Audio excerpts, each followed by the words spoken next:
February 16th, 2018 meeting of the Arundecoit Town Board. Visitors are invited to join the town members in rising and reciting the Pledge of Allegiance.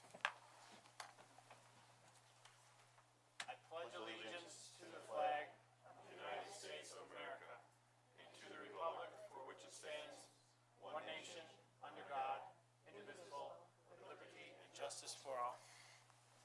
Roll call. Councilwoman Hush-LaRae. Here. Councilman Perticone. Here. Councilwoman Romeo. Here. Councilman Weiner. Here. Supervisor Seeley. Here. An attorney for the town. Stuck in traffic. Thank you, Madam Clerk. I know the attorney for the town is on her way. Before we get started, welcome to our special guest.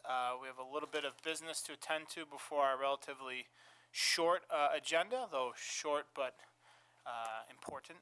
There's no insignificant resolution we ever take up here, so we'll get to that after our special events. First, permit me just a few monthly remarks. It's on December 29th of this past year.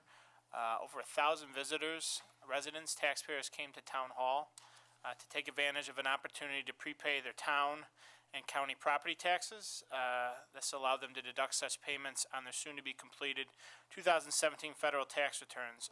I just want to again applaud our town clerk, her staff, as well as the many other staff members of Town Hall for helping make that a relatively seamless morning. There was about over 200 people waiting outside when the doors opened, and they were ushered in and out relatively quickly. So, and thanks to the residents for their patience as well. That was an extraordinary set of circumstances, but well handled by both our taxpayers and our town workforce. We're in the thick of our bleak midwinter, and as we continue to have large amounts of snow on the ground, just want to remind residents of the winter parking ordinance, midnight to 9 a.m. Every night until April. It's very important. Some residents ask if it needs to be followed even when it's not snowing. The answer is yes. That's our strong preference. Certainly it's more relevant when there's snow on the ground, but it's something we like to follow. As we know, lake effect snow can come at any time, and it's a great service to our plow operators to have the streets cleared. I'll also note another priority of ours is the sidewalk plowing. I just want to remind people that it's very important to try and keep those sidewalks unobstructed if it is on the plow route. I know our private plow contractors have a busy job to do, so we certainly respect that. However, we just need to be mindful of not depositing large amounts of snow in the way of the sidewalk, and the same goes for cars as well. We want to make sure we can get to all of those sidewalks as quickly as possible, and it's doing a great favor to our men and women operating the plows if we can try and keep out of the way. So I thank you in advance to our residents for their cooperation.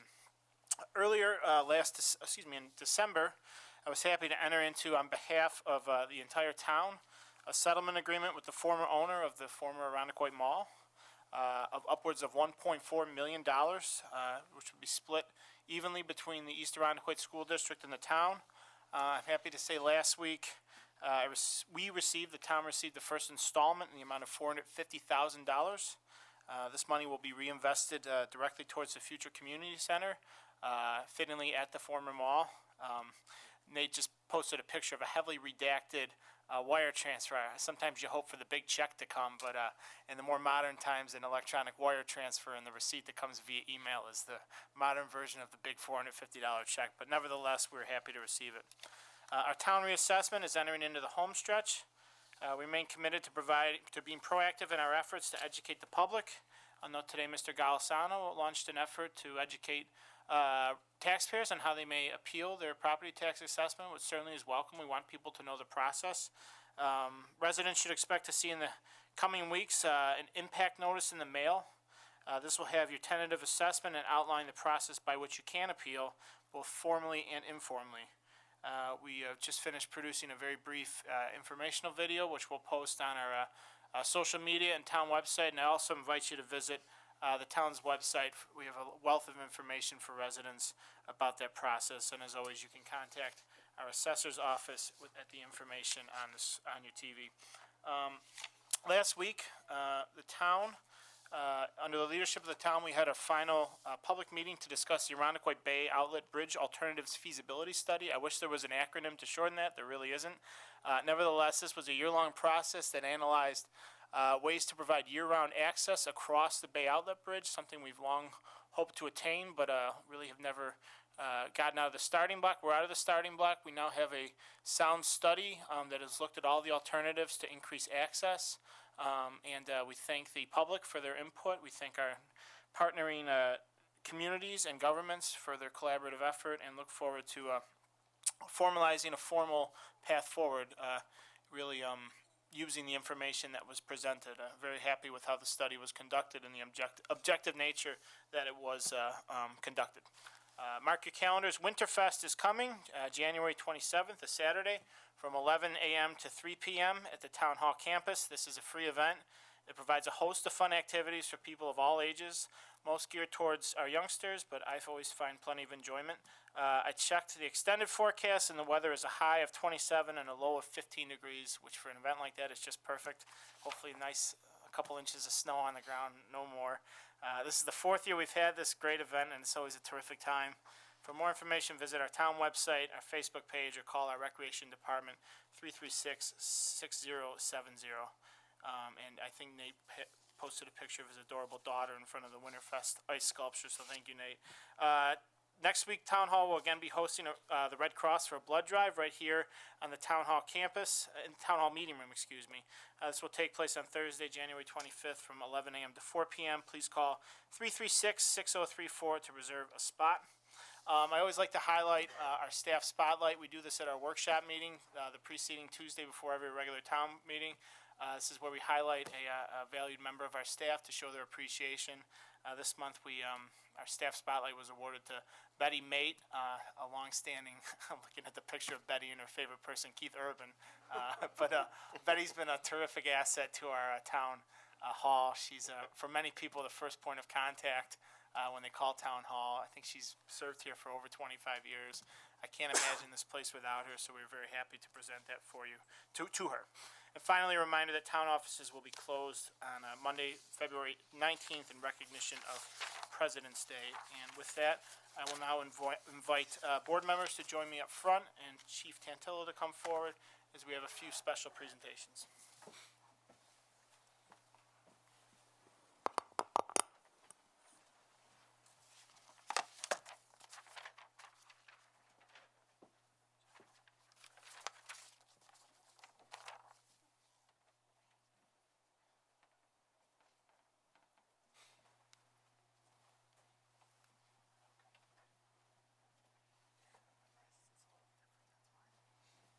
So we have two special presentations, both recognizing a member of our police department. And with that, I'm going to kick it over to Chief Tantillo for the first presentation.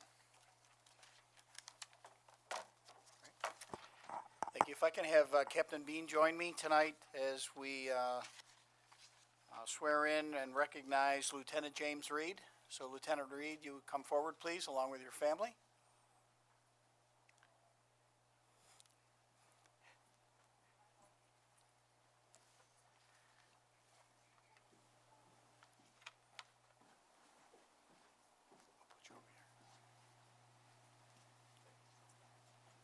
Lieutenant Reed was recently promoted to the rank of lieutenant.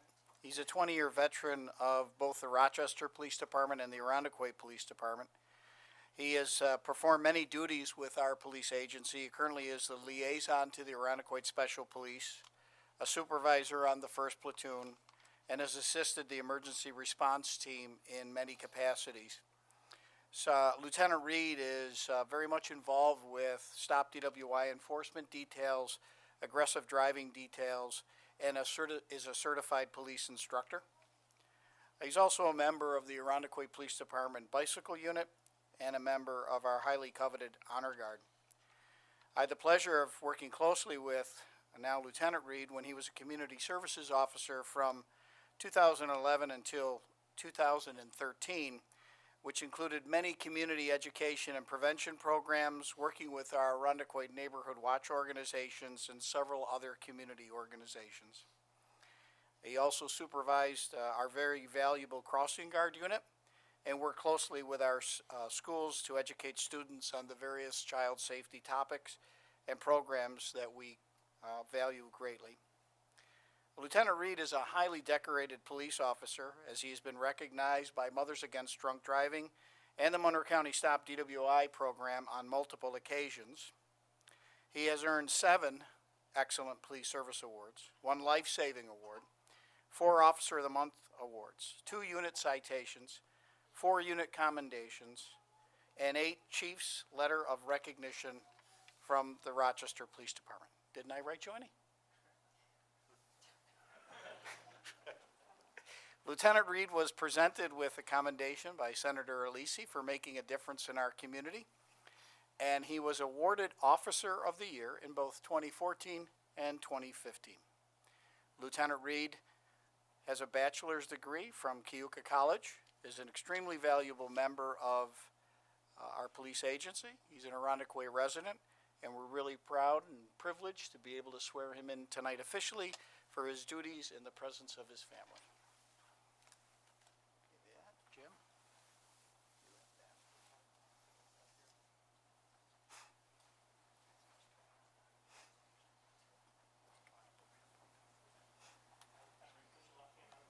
Raise your right hand, please. Repeat after me.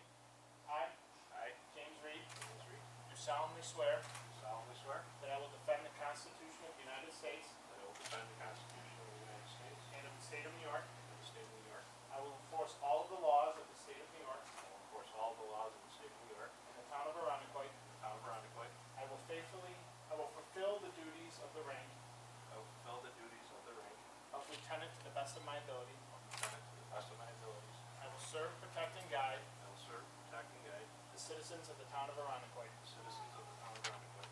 I will obey all orders, rules, and regulations I will obey all orders, rules, and regulations of the Arundequoit Police Department. of the Arundequoit Police Department. Lieutenant Reed, congratulations. Thank you, sir.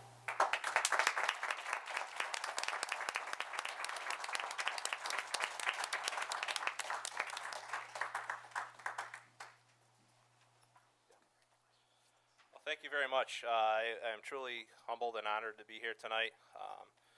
To say the least, I'm very proud. I'm very proud to be one of the leaders of the best police department in the world, and I don't shy away from saying that. I put a little time into thinking who I should thank first. There's so many people to thank. So I reflected back on the night I was sworn in as sergeant. So I'll openly admit I was a little nervous that night as I stood here and I thanked the former supervisor and the town board and the chief of police and went around the room and thought to myself, I think I'm forgetting somebody. And I looked over and somebody was giving me the evil eye. I didn't really forget to thank you. So I get to redeem myself tonight. So to my wife and my children, I thank you. I thank you for being there for me with all that I do and being there for our children. You guys are my most important job. You really support our family and you're there for me because, you know, I kind of got my hand in a few things. Kind of a busy guy, so I will thank you. And I love you guys very much. Because I know that you've worked so hard to be where you're at now. Yeah. Why did you grow? I wanted to make good with you. I figured I'd have a do-over, so.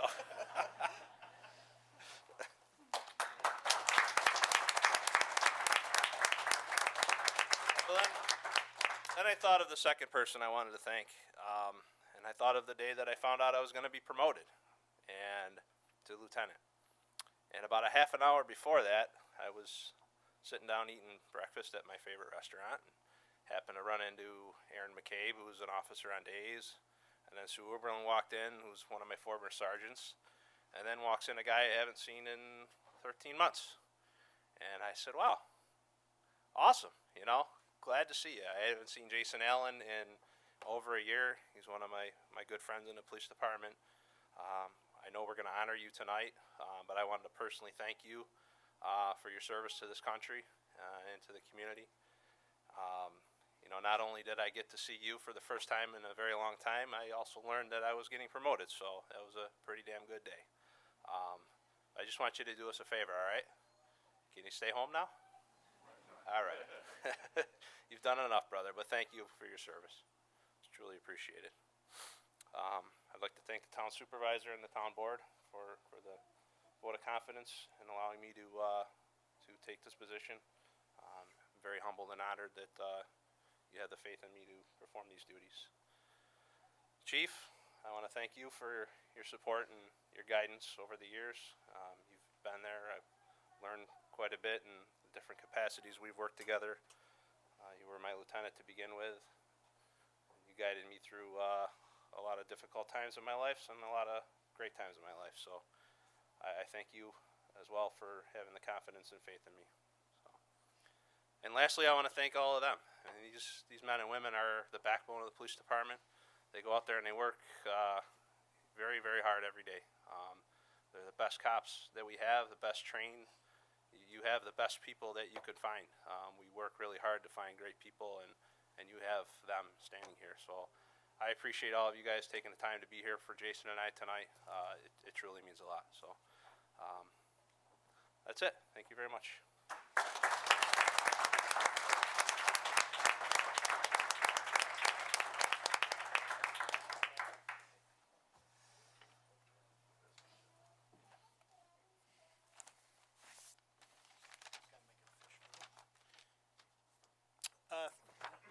Once again, congratulations, Lieutenant.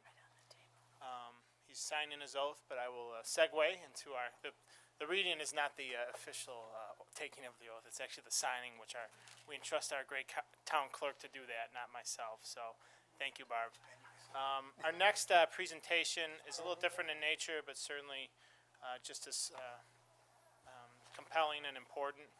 I'm always impressed by the willingness of our first responders to A, serve their community, and B, put their welfare on the line on behalf of their community. And always, I feel for their families, for the sacrifice they make as well. And it's nice that we have some of our families here tonight. But for all first responders in general, just the ability to put their life on the line for their community, for people they've never met before. It's humbling, it really is. And I turned on the TV this morning and saw a firefighter in DeKalb, Georgia, outside of Atlanta, running into a burning apartment and catching a baby as she was thrown out of the fire by her father, who had suffered burns. And just thinking, when people run away, our first responders run forward. So we're blessed to have so many great members of our police department, well over 100 firefighters, EMT in the town, and we're grateful for them every day, and our goal is to never take them for granted. It's even more extraordinary when not only does someone choose a career of putting their self in harm's way for the community, but also elects to do so for their country. And we have many members of our Irondequoit Police Department who have served in our military, but last month we welcomed home a member of our Irondequoit Police Department who had been serving in active duty overseas. And we missed having him here. He's a terrific member of the department, but we were so very happy to see him come home safely. And we felt it appropriate to recognize him here tonight. So I'd like to ask Officer Jason Allen to please come forward. And your family too, if they want. on the floor. So, a little bit about Officer Allen. He served in the department, I believe, for 15 years and change, but also has been a member of the New York Army National Guard with 11 years of service. He's the crew chief on a CH-14 Chinook helicopter. He was assigned to B Company, 3rd 126th General Support Aviation Brigade here in Rochester. He was ordered to active duty January 2017, deployed to Kandahar, Afghanistan. That's some people sign up for that, but that's the belly of the beast right there. That's in harm's way, as they say. And he flew over 80 combat missions for 373 combat flight hours. So that in itself is phenomenal. We thank you for your service as a small token. And the best gift we can have is your safe return home and you here and serving the community. And we never want it to be taken for granted, both your service here and your service in the military. Our community, I think, expressed that. I believe it was children at Ivan Green School last year during Flag Day. Offered a token to Officer Allen and recognized him and thanked him for his service. And I think our community is very strong in that regard, that we recognize those sacrifices our first responders and our members of our military make. Officer Allen is joined tonight by Kelly, his wife, his sons Devin and Grant, and his beautiful daughter Lila. Hi, Lila. With that, I'm going to read a very short proclamation and then invite Officer Allen to say a few words. And again, this is the least we can do just to show our appreciation.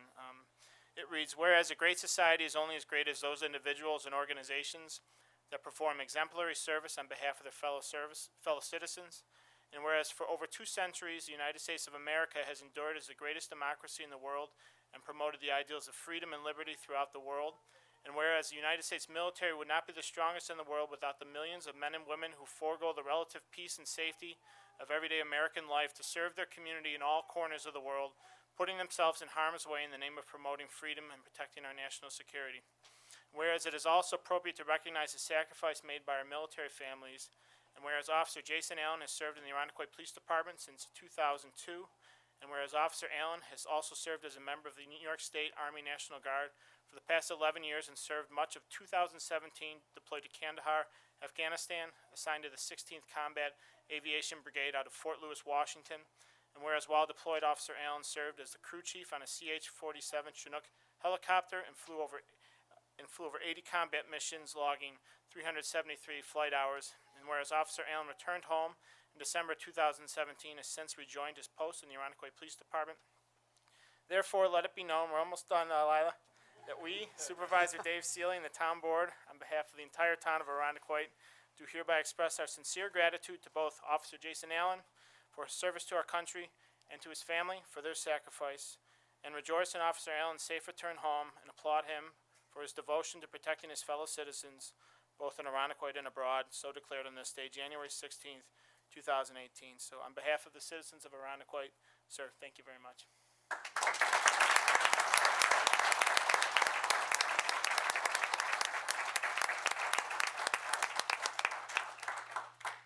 Touched and honored.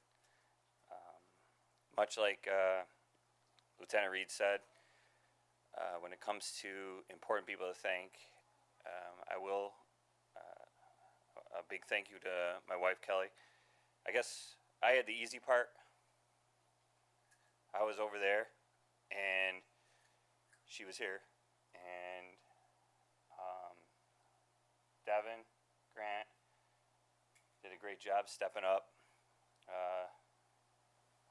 taking care of things around the house that I normally did. So I think I had the easier part, because everything just like that was dropped in her lap, and she was 100% responsible for everything that, majority of the things that I took care of. So most importantly, I like more recognition to go to Kelly than me. And a big thank you to Mr. Seeley.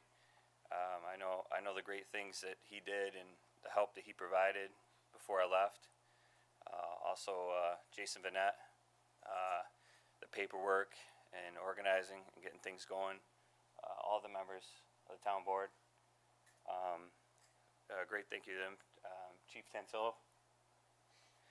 And I know he's not here right now, but Captain Ryan and his wife Erin McCabe that I work with on days sent me a lot of stuff, kept in touch with me over there. It wasn't easy. Wi-Fi is not the greatest in a third world country. It's hard to believe. Former Lieutenant Todd Fitzsimmons and Night Boss Sergeant Gorton, Sergeant McLaughlin, Sergeant Jetski. He stayed in touch. He sent me some items, desperately needed items. And I know Mark has stayed in touch and stayed close to me every step of the way since I went back into aviation. Sergeant Dick Froelich, former platoon leader from Culver Road. When I started back in the 90s, I'm glad he came tonight. And of course, all these guys,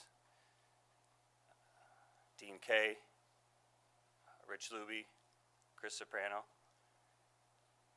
guys that stepped up, knew I needed a day off, stepped in for me, and sacrificed their own family get-togethers at Thanksgiving, Christmas last year, Christmas this year.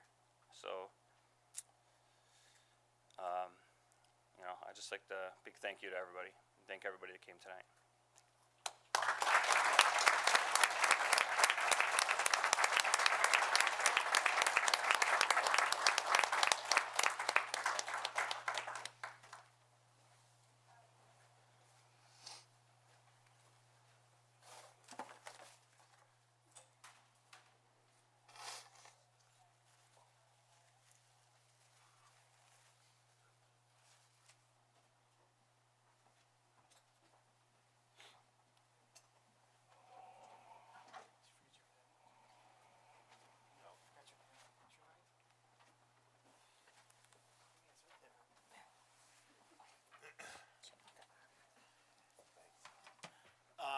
As always, full disclosure, our guests here who are here for the kind of pre-meeting ceremonies, you're not encumbered to stay.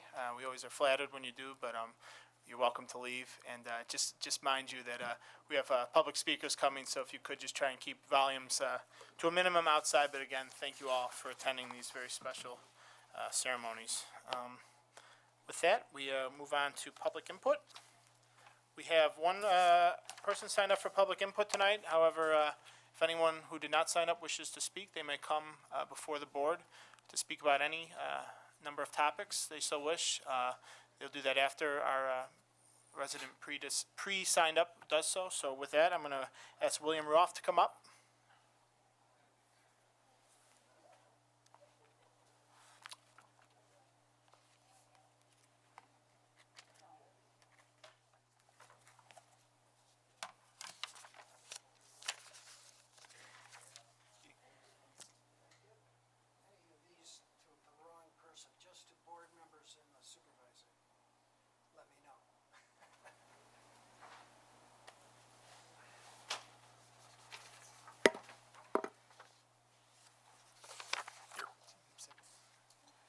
The next four are all council members, so, thank you.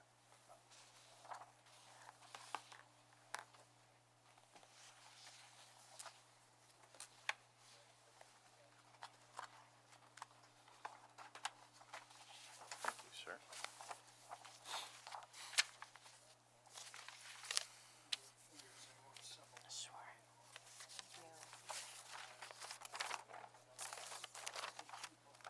Thank you.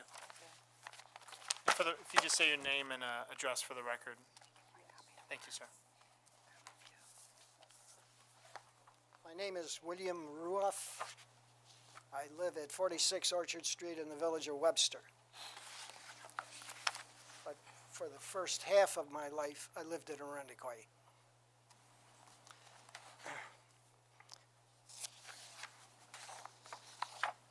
Before I go on with my notes, I'd like to make a couple of comments about what I heard tonight, because it all ties in with what I'm about to say. Can you hear me all right? You mentioned Mr. Golisano in one of your remarks. And as I go through this little dance I'm going to do tonight for you to take you down memory lane, I would just say that Charlie Golisano, his brother, was in our class of 1951 from Arundequoit High School. Unfortunately, the Korean War reared its ugly head, and Charlie was killed in the Korean War. I don't know how many of you ever knew that. You mentioned the figure $450,000 as part of an agreement from the Arundequite Mall.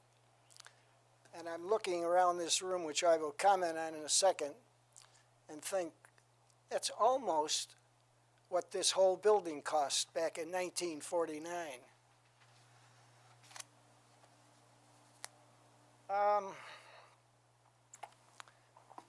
One other thing about servicemen and police and firemen and EMTs. I have been a firefighter. I have been a military person in the Army.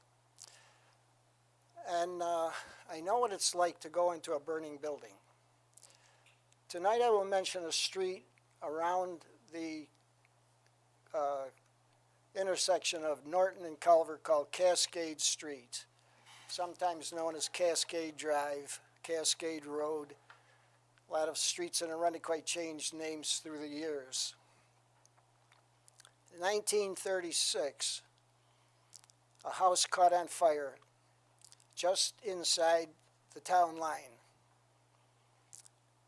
The family's name was Johnson.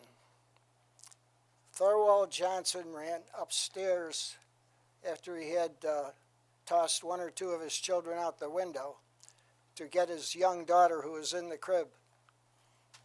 And unfortunately, they were both found dead by the time the fire was put out. Back in those days, we were lucky to have one truck in the Ridge Culver Fire Department and no tanks, no oxygen. So a lot of times the old expression, they saved the cellar, was very apt. But today we're very, very honored to have the people that we do. Supervisor Seeley and members of this august town board,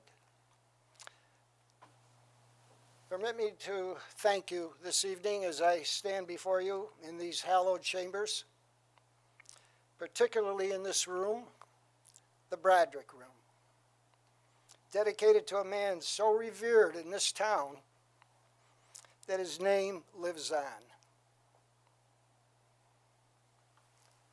That painting in the back of the room of Mr. Broderick was commissioned by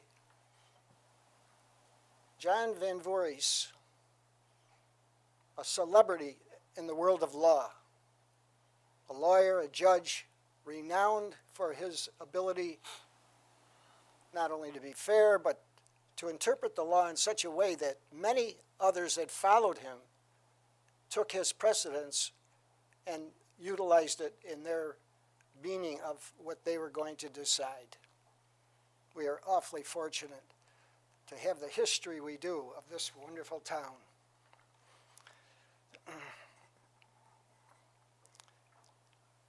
Mr. Broderick was also the driving force to build this building. Legend goes that he stashed away money in an old shoebox to pay for it, almost $500,000, which, by the way, was almost the same cost of the new Arundequite High School on Cooper Road, both built at the same time. I don't know if those rumors are true, but I do know that there was no special tax levied or anything else to pay for this building. And here it is, 70 years, almost 70 years later, the jewel of Arundequite. It can hold its head high when you go around the counties adjoining Monroe County and see some of the, well, I don't know how they can call them town halls, but that's where they operate out of. Municipal buildings. Pardon? Municipal buildings. Municipal buildings. And I've been in a lot of them because I represented my company for 14 years in town courts and for what we call overweight tickets on our trucks. But I got a big education doing that.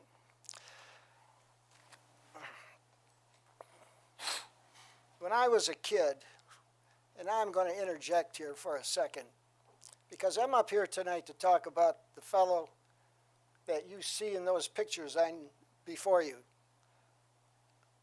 A person named Daniel Cilio. We call him Danny. I grew up with him. He lived on Cascade Street. We were about 12 years old, and a bunch of us from Ridgewood School, gone now, replaced by a Wegmans up at Ridge Culver. We got into some mischief behind the old Forest House up at the corner of Ridge and Culver. The old Forest House is gone too. It was a hotel and a saloon. It's been replaced several times, first by a gas station and now by a Walgreens. So a police officer, a Rundequoit police officer, showed up on his motorcycle. The guy's last name was Crane. I never did know his first name, but as soon as he showed up, everybody ran except me, because I didn't think we were doing anything wrong. But evidently he did. Somebody must have lodged a complaint. So he put me in my bicycle in his sidecar and took me up to the old town hall on Ridge Road. And I had to wait there until my dad showed up. My dad never spanked me, but he would give you a look that spoke volumes. The look that day had to do with something about dishonoring the family name. For my dad was very proud of the Ruoff name in this town. As a child, he was the only son and constant shadow of his father, William C. Ruoff, my grandfather. In 1923, Bill Ruoff started a trash collection business with a horse and wagon. As a teenager, my father, Christian Ruoff, got up at 4 a.m. to feed and harness the horse. He would ride with his dad in the open seat on the wagon, at times a very trying experience in the winter months, as the ride from Norton Culver to St. Paul Boulevard could be terrifying at times, especially in the winter. In the 20s, the population of Arundequoit was about 5,000 people. A lot of farmers were in that population.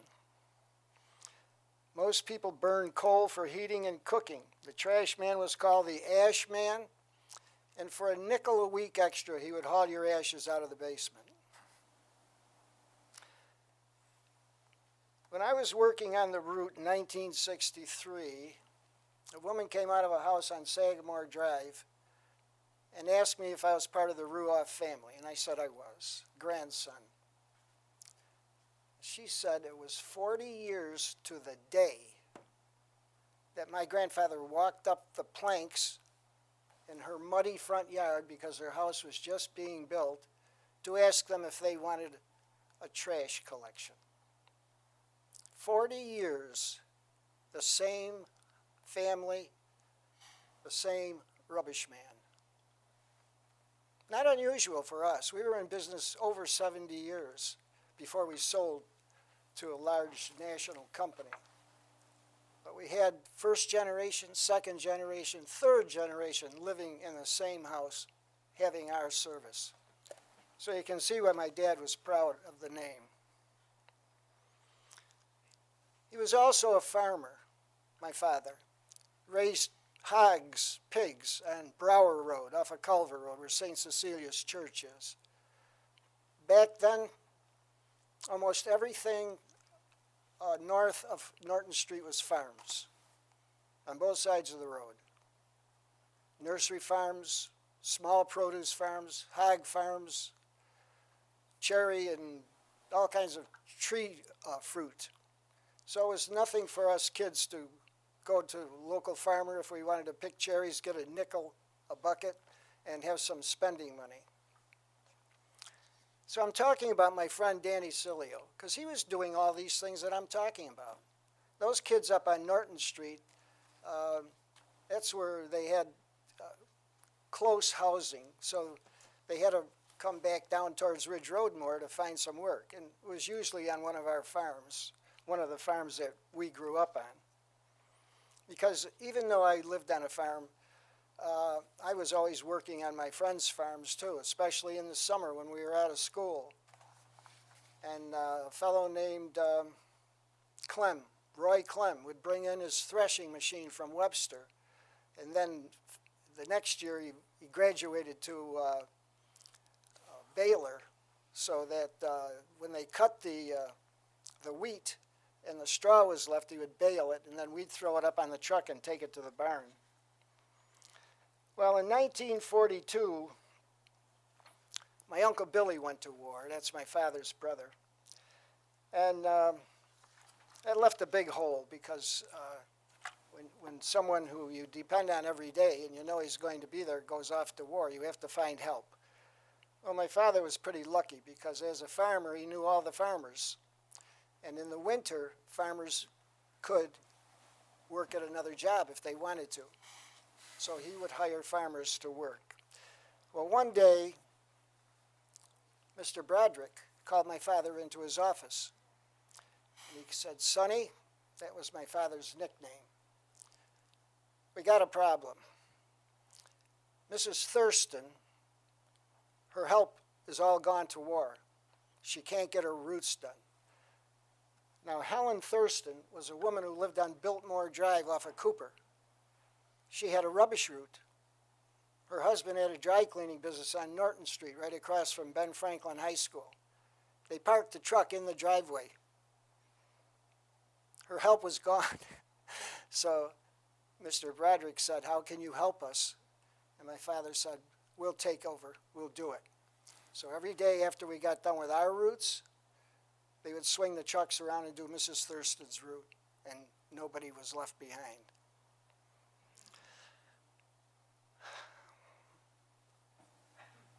Growing up in Arundequoit during the 40s, 50s, as a kid on a farm was wonderful.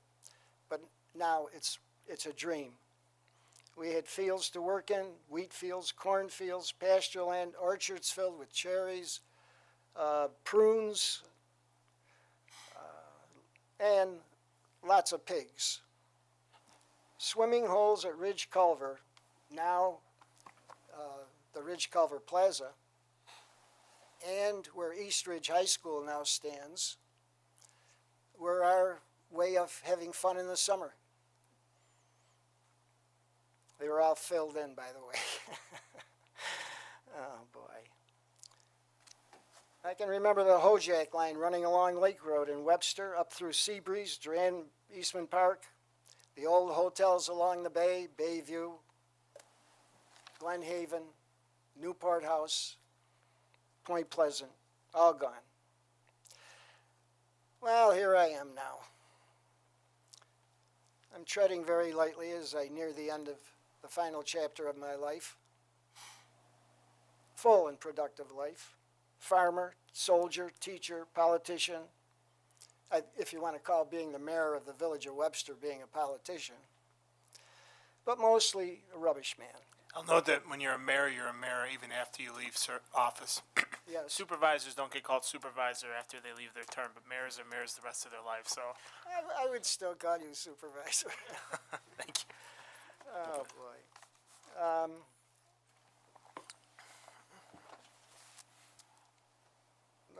I said mostly rubbish man, but my wife, as I saw so beautifully tonight, this room filled with love.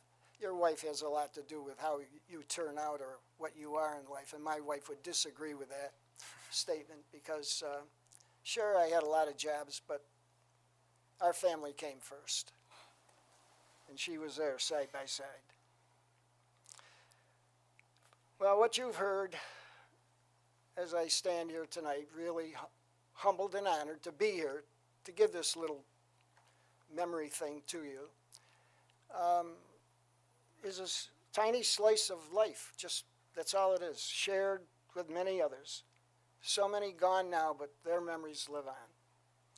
One such person, a boyhood friend and lifelong pal, was Danny Cilio. And you can see us together in that picture in 1947. The board recently honored Danny Cilio for his remarkable life by issuing a proclamation thanking him for his service to this nation, the United States of America. Serving in the U.S. Air Force for 25 years from 1952 to 1977, during the Korean War, the Cuban Missile Crisis, the Vietnam War, and the Cold War, attaining the rank of Chief Senior Master Sergeant, the highest enlisted rank in the Air Force. This wonderful man was to be honored by the Surprise Arizona Rotary Club for his contributions to our nation, but in a special way, because he had advanced diabetes and went to the hospital and had part of his foot removed. So I got involved through our Rotary Club in Webster and a company or an outfit called the Wheelchair Foundation, which is located in California. I had one brief conversation with this man on the phone, and he said, your friend will have a wheelchair within a week. And there it was. They sent it to him FedEx because Danny said his wife couldn't lift the wheelchair that they had to put it in the van when they went any place. This was a lightweight wheelchair that the Wheelchair Foundation gives to people in need in countries that have crises. Thousands and thousands of wheelchairs go out every year. So he got his wheelchair. They were supposed to have this ceremony to honor him and formally present it through Rotary when he was struck again by his diabetes and rushed to the hospital where he was to have a leg removed. In recuperation, which lasted about 2 days, I think, he went into shock and died. Now, if you will forgive me for taking so long to come to you, to thank you for the proclamation that you issued, I would appreciate it. Because soon after my dear, wonderful boyhood friend died, my wife went into the hospital. And that was a long, drawn-out thing. But now she's home, thank God. So tonight it is my honor, and if I could ask our supervisor to come over here, Well. I would be glad to Role reversal here. present this to you.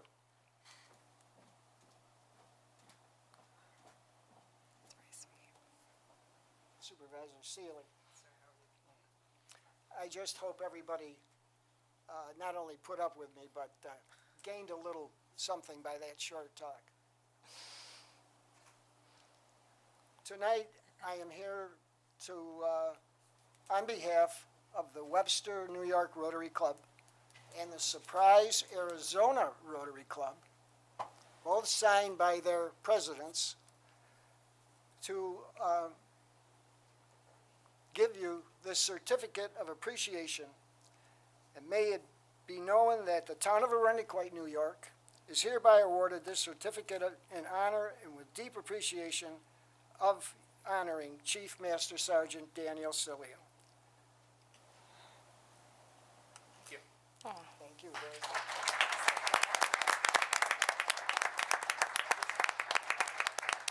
First of all, thank you and welcome. Welcome back, I should say. And I was looking at the class roster that you provided, and in addition to yourself, Mrs. Cilio, some familiar names in there, Ivan Green, McAvoy. So you had a very distinguished class that year. But thank you for joining us. You're welcome back anytime, sir. Former supervisor Walter Lutterback. Oh, yeah, that's right. His daughter's in that class. I'm embarrassed I didn't recognize the name. I It's walk all right. by, I walk by the hall of supervisors every day. But thank you, sir. Thank you for coming here. You're very God bless you. Bye-bye.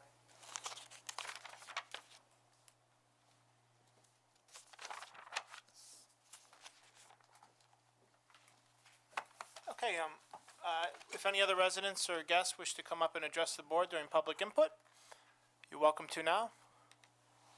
Seeing none, we will move on to our, I'm throwing a little off now, to our financial report. Madam Comptroller? Thank you. In this report, I am presenting a preliminary look at the 2017 financial results for the town as of the end of the year. as of December 31st specifically. The 2017 books will not close until the end of February, so as to allow for receipt and processing of outstanding commitments and to account for and properly book the remaining revenue that is owed to the town. Again, during the February and March town board meetings, I will present the most current 2017 preliminary results along with the respective 2018 monthly financial reports. At the June town board meeting, the town's auditors from the Bonadeo Group will present highlights of the 2017 financial statement and audit report. The financial results for the town as of December 31st. Total expenditures and encumbrances are $35,816,000. That's higher than the annual budget at 104.9%. Actual expenditures are $34,387,000.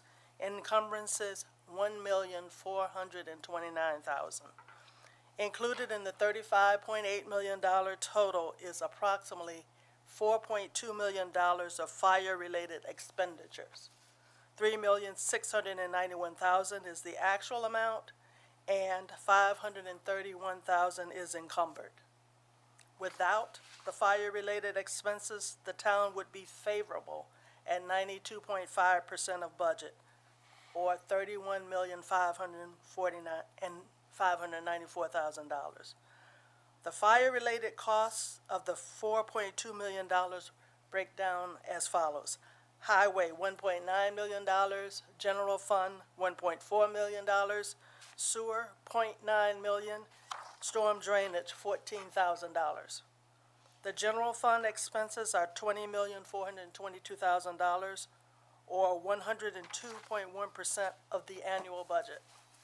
Actual expenditures, $19,574,000, and encumbrances, $848,000.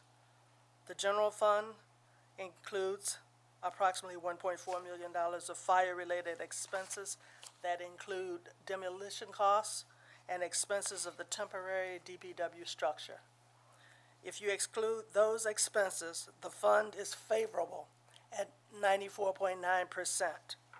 The general fund expenses include some unplanned police department costs associated with several veteran officers retiring during the year.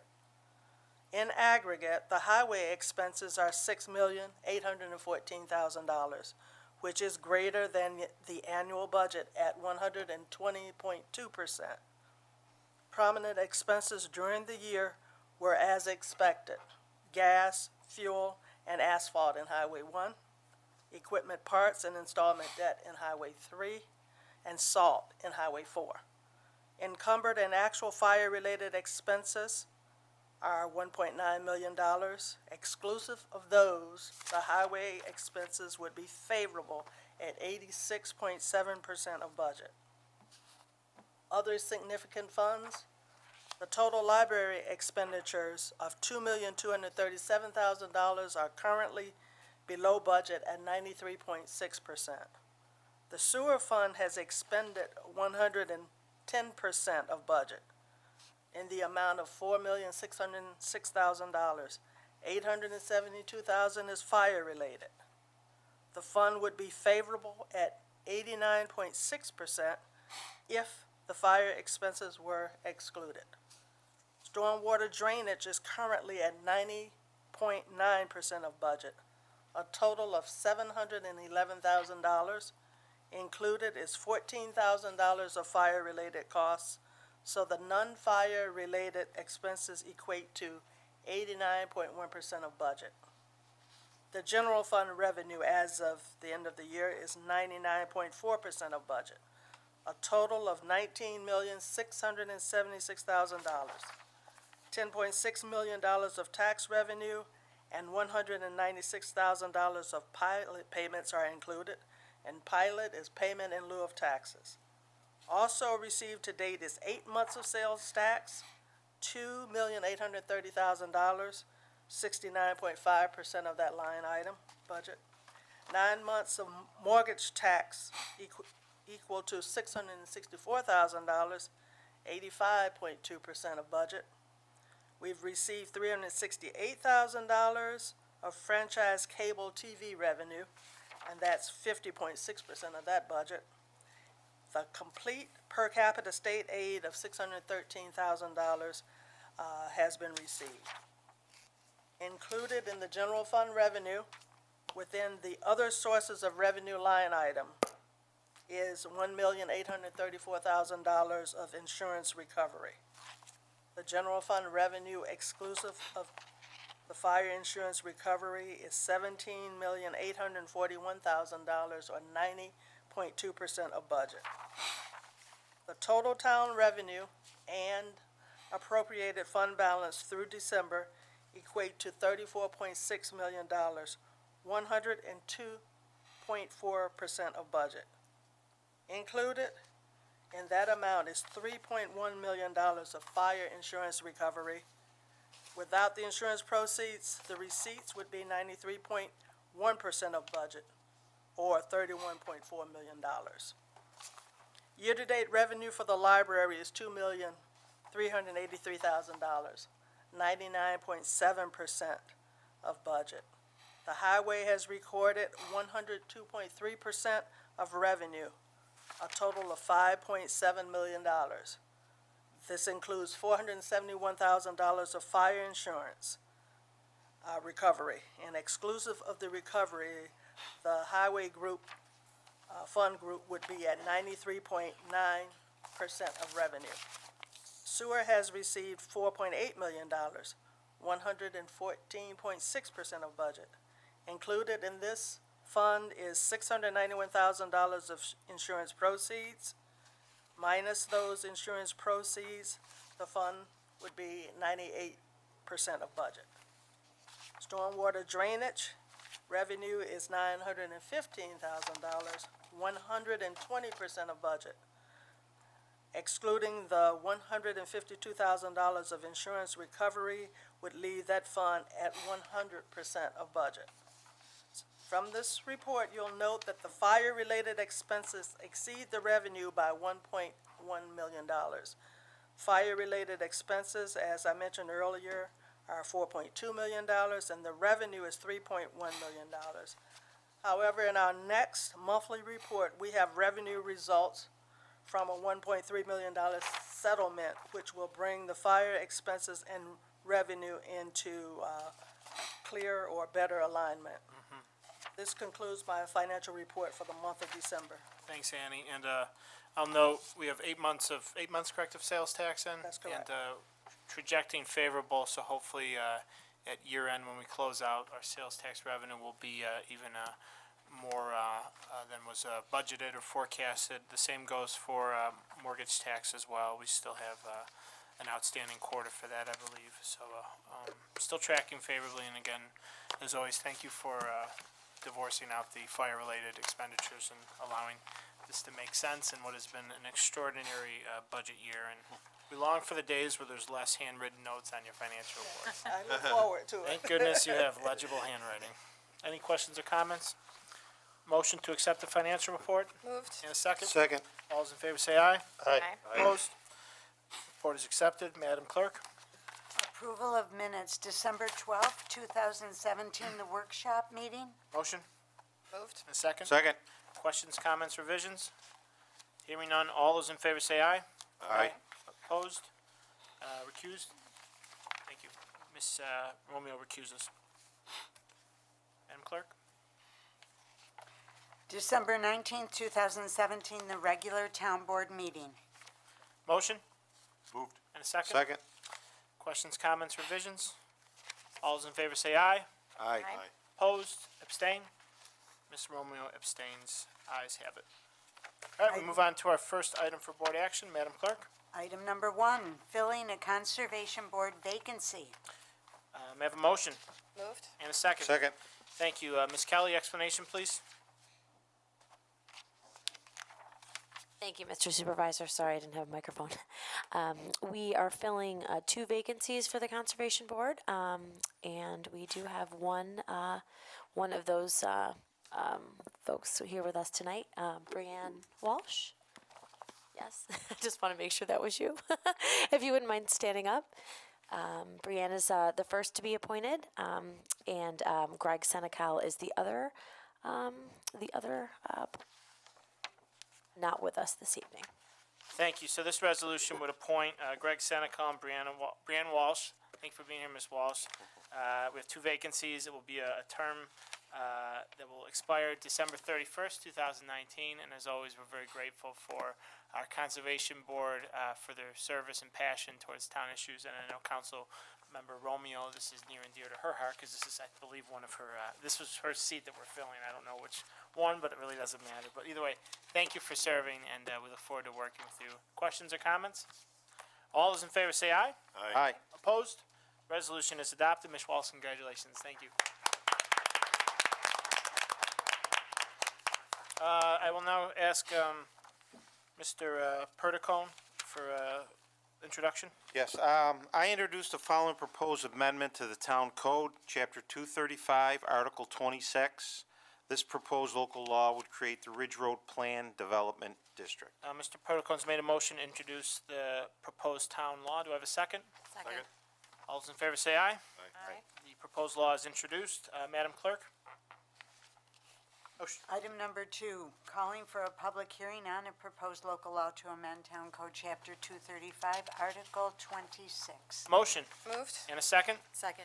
Thank you. We just had a proposed law introduced. This would call for a hearing next month. I will now ask Ms. Ivers for an explanation on the proposed law. Ms. Ivers?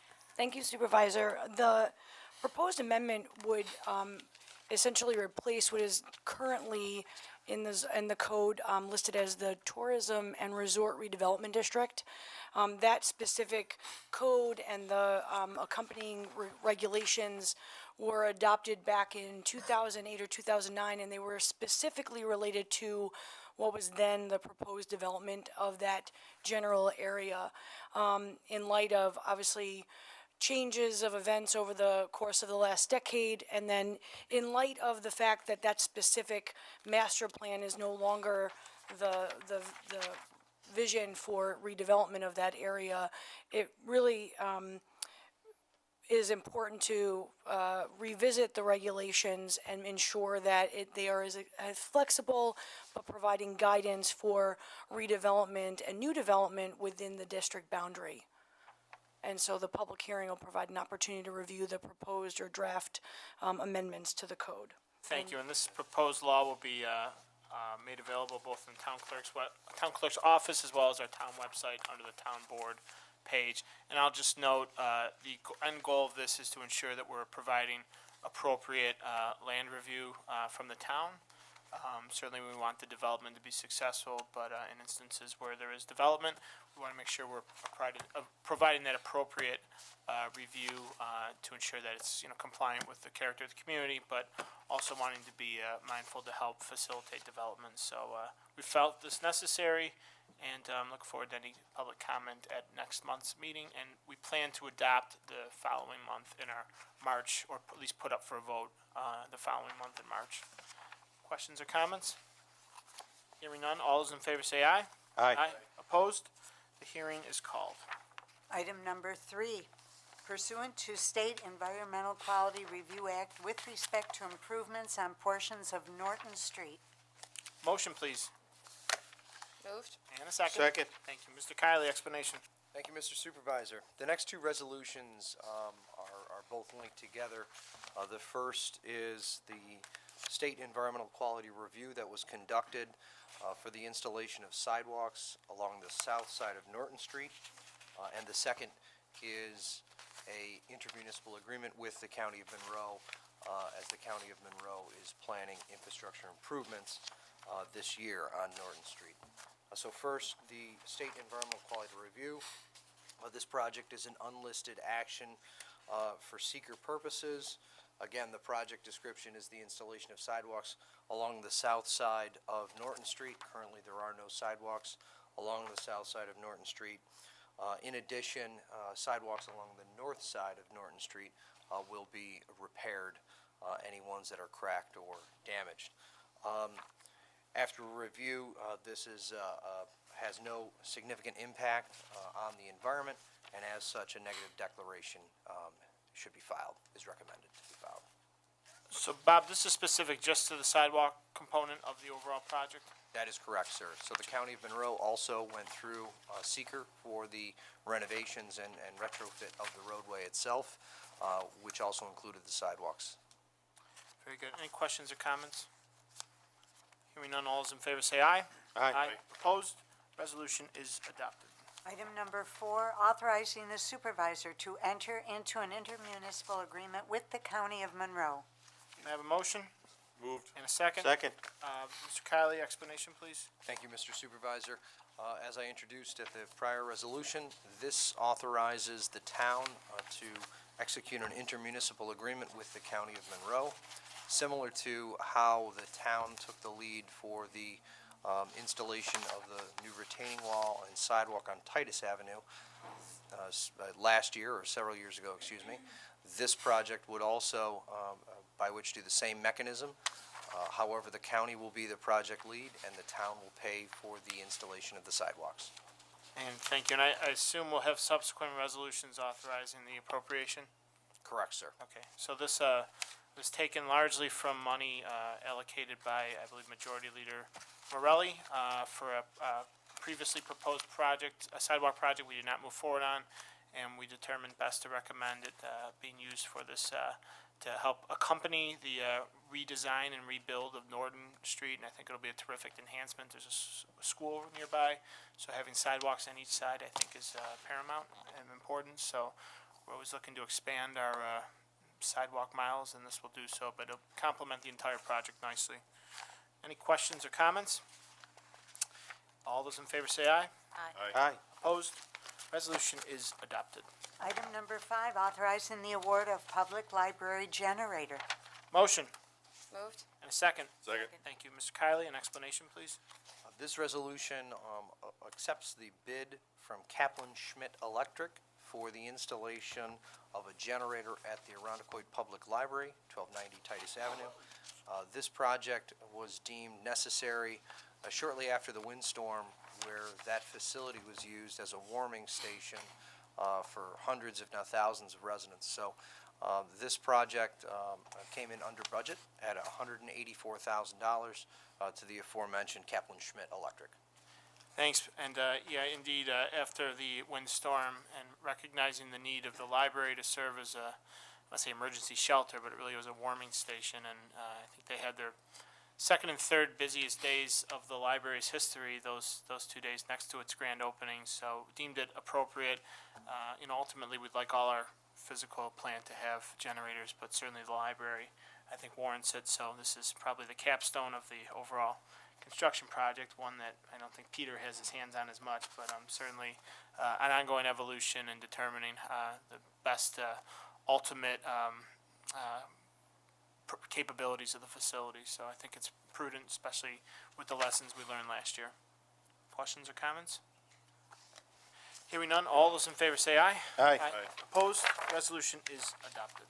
Item number 6, authorizing the supervisor to enter into a contract for the town's 2018 Winterfest celebration. Motion Moved. and a second. Second. Mr. Sinton, explanation, please. Thank you, Mr. Supervisor. At a past meeting, you were authorized to enter into contracts with several vendors for the upcoming Winterfest. These are listed on Addendum A in this resolution. This resolution adds an additional vendor listed on Addendum B, specifically Lazy Acres Alpaca Farm from Bloomfield, New York. Thank you very much. Any questions or comments? Hearing none, all those in favor say aye. Aye. Opposed? Resolution is adopted. Item number 7, authorizing the award of bid for screen-printed and embroidered apparel for recreation programs. Motion. Moved. And a second. Second. Deputy Commissioner Sinton, explanation, please. Thank you, Mr. Supervisor. Throughout the year, the Recreation Department requires screen printing and embroidery services in support of various recreation programs. These are largely T-shirts and hats. We received 4 bids, and the lowest bid was Star Screen Print and Embroidery. Thank you very much. I'll note they were the lowest bid by a good amount, so glad that we're getting the most bang for our buck. Any questions or comments? Hearing none, all those in favor say aye. Aye. Opposed? Resolution is adopted. Item number 8, authorizing adjustment of the mileage reimbursement rate for 2018 to 54.5 cents, consistent with the rate allowed by the U.S. Internal Revenue Service. Motion. Moved. And a second? Second. As it states, this authorizes a mileage reimbursement that is consistent with the IRS standard that's set. We do this every year almost every year to comply with that, so this just modifies that to keep it up to date. Anything to add, Madam Comptroller? No. All right, any questions or comments? All those in favor say aye. Aye. Opposed? Resolution is adopted. Item number 9, authorizing the amendment to the 2018 Information Technology Budget. Motion Moved. and a second. Second. If board members recall, I believe at their December meeting or perhaps at December workshop meeting, we authorized a contractual services agreement with Fusion Digital to provide some managed services for our information technology. We've been happy with the arrangement and the level of service, especially in identifying some long-term fixes to our IT. I think it's been very good to have them here and their level of expertise. This would just provide the appropriate transfer to extend the contract through the end of this year and is budget neutral, given it transfers from an existing line in information technology related to personal services. Any questions or comments? All those in favor say aye. Aye. Opposed? Resolution is adopted.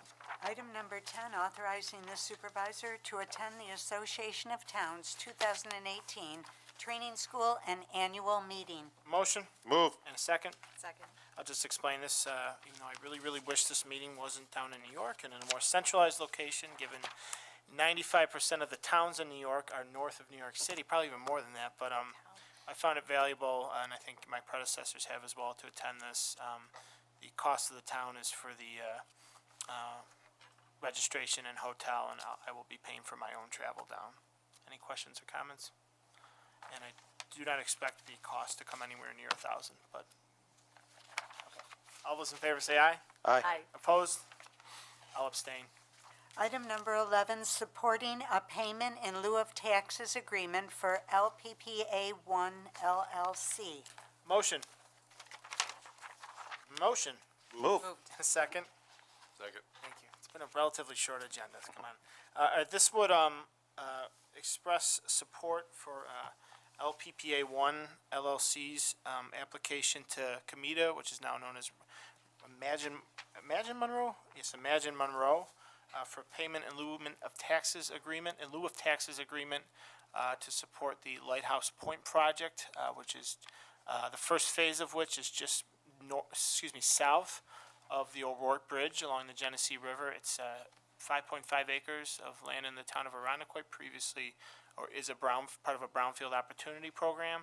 The land will be redeveloped into a mixed-use project, 125 residential units, and certainly this project has had a lengthy